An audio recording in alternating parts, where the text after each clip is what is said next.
The teenage brain. Why do we sleep? If you try to make a list of the things you did in the last 15 years, it would probably look like this.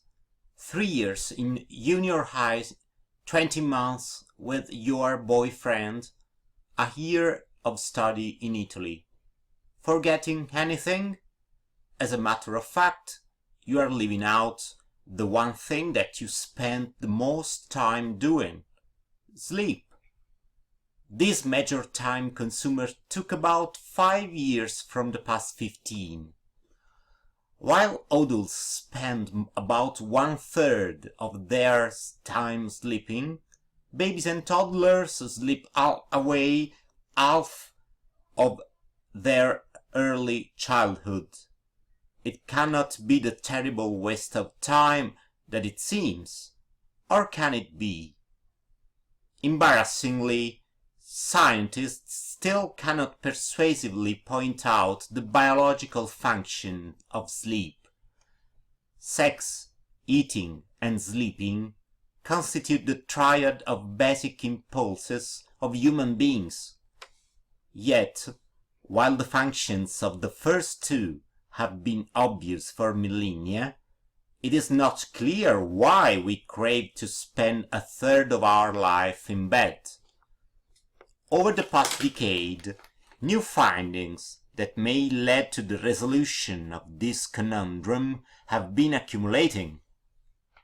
Many scientists believe that in a few years we will understand not just why we sleep, but also what biochemical mechanisms underlie this odd activity.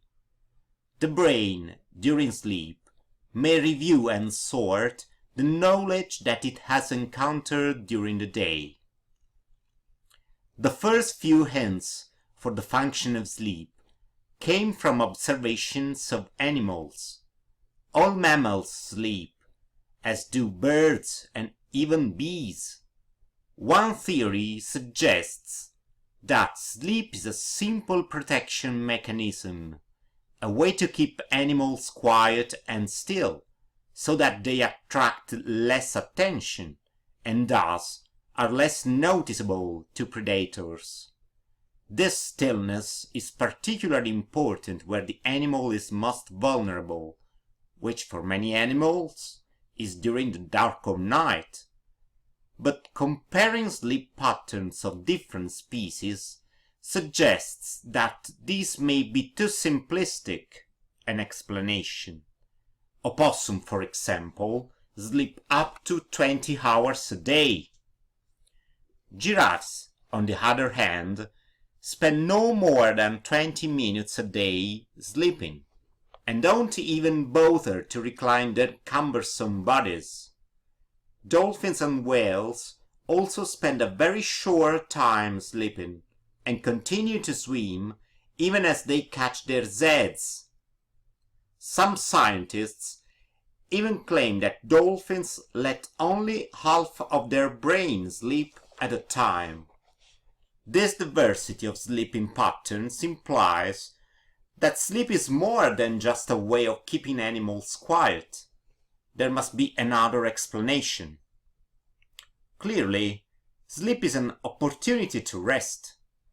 Hence, many theorists have hypothesized that the main purpose of sleep is to enable the muscles and the brain to recuperate after a busy day. But measuring the electric activity of the brain unveils the shortcomings of the theory. A sleeping brain is far from dormant. When measured using EEG, the electric activity of a brain when asleep is no less hectic than it is when awake. There is a difference, though, between two different phases of sleep. Right after falling asleep, the brain demonstrates slow EEG activity. This stage is called slow wave sleep, SWS. However, after a while, the brain goes into the turmoil of the second stage. which, due to its similarity to the brain activity of attentive wakefulness, is known as paradoxical sleep. In this stage, the EEG reveals very fast activity. At the same time, the eyes move rapidly, giving this stage its other famous name, REM, rapid eye movement sleep. REM sleep is also the time during which we dream. A number of fascinating experiments suggest that this jittery second stage is the daily session of memory maintenance, and that during this time the brain reviews and sorts the knowledge that it has encountered during the day. Some of it is discarded, and some of it is stored in the appropriate context.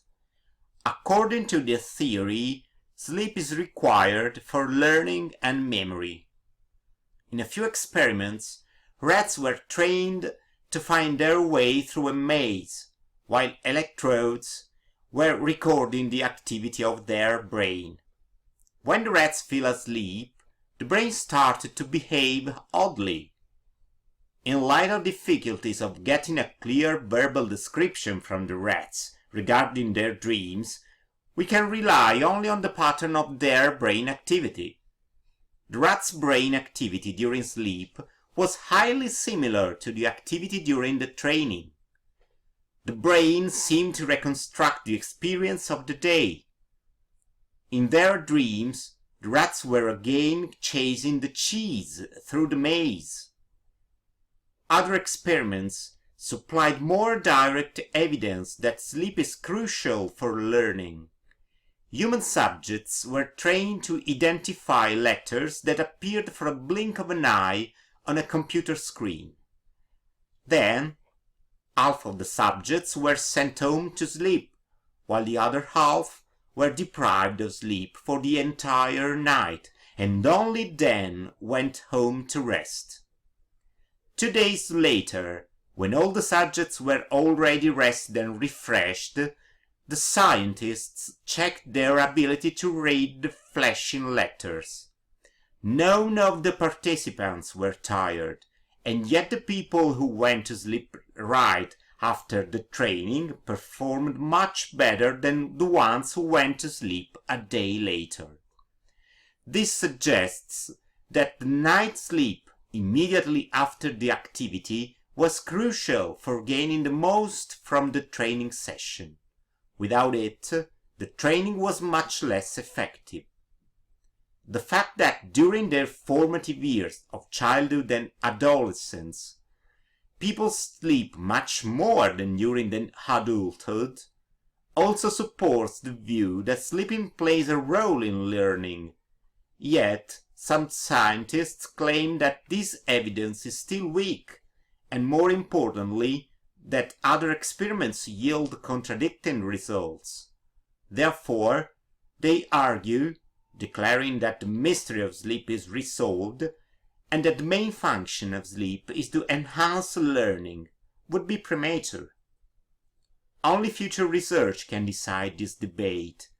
In the meantime, if you are planning to pull an all-nighter before a big test, you may want to reconsider. When you go to sleep, your brain may still be studying. Perhaps this night session is as crucial for your success as the learning you do when you are awake.